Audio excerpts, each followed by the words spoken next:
طہارت کے مسائل۔ مروان اصغر بیان کرتے ہیں کہ میں نے حضرت عبداللہ بن عمر رضی اللہ تعالیٰ عنہما کو دیکھا کہ انہوں نے اپنی سواری قبلہ رخ بٹھائی اور پھر اس کی طرف منہ کر کے پیشاب کرنے لگے۔ میں نے کہا، اے ابو عبد الرحمن، کیا اس سے منع نہیں کیا گیا؟ انہوں نے کہا، ہاں، کھلی فضا میں اس سے روکا گیا ہے، مگر جب تمہارے اور قبلے کے درمیان کوئی چیز حائل ہو تو کوئی حرج نہیں۔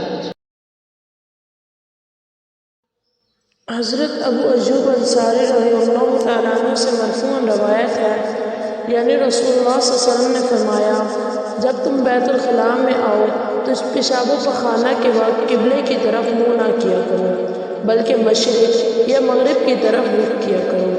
ابو ایوب رضی اللہ تعالیٰ عنہ کہتے ہیں کہ جب ہم شام میں آئے تو دیکھا کہ وہاں کے بیت الخلاء قبلہ رخ پر بنے ہوئے تھے، چنانچہ ہم اس سے منہ پھیر کر بیٹھتے تھے اور استغفار کرتے تھے۔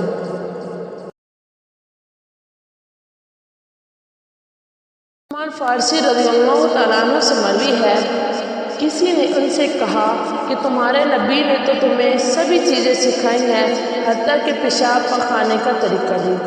انہوں نے کہا، ہاں، بلا شبہ، اس میں ہمارے لیے کوئی عیب کی بات نہیں۔ آپ نے ہمیں پیشاب پخانے کے وقت قبلہ رخ ہونے اور دائیں ہاتھ سے استنجا کرنے سے منع فرمایا ہے، اور یہ کہ ہم اس سے کوئی 3 ڈھیلوں سے کم میں استنجا نہ کریں اور گوبر یا ہڈی سے بھی استنجا نہ کریں۔